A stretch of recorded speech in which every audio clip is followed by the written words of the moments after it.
जो सरकार को आनी आमे आज राजगादी रे बसैचु सही सरकार को आमे दिने राजगादी रे उठाई देबु।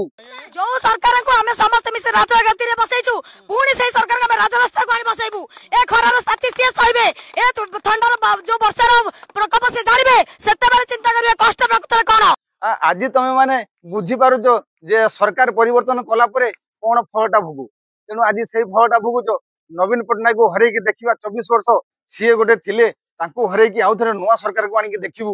देखो आज 24 वर्ष तरे कोन होउची तमे जानि न बोधे। जने सरकार हेई साला परे तार आउ किछि करि परिबेनी 5 वर्ष पर्यंत एमती हावड़ा हावड़ा हुला हुला होउतबो, रास्ता रे बसतबो, रास्ता रे कांदुतबो, किछि करि परिबो नाही।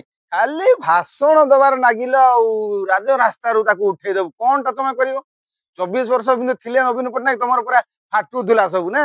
आज राज रास्ता बस सब डायलॉग गोटे कथा मन दे शुण। आज तुम जो अवस्था भोगुच सेटा मन रखि था यही आउ 5 वर्ष पर आउ 4 वर्ष पर जमी आम नवीन पट्टनायक थिले से भाया नवीन पट्टनायक को आणिकी आम मुख्यमंत्री गादी रे बसैबू। सेटा प्रतिश्रुति रख आउ बेसी आसी आउ चहला हुला हो ना।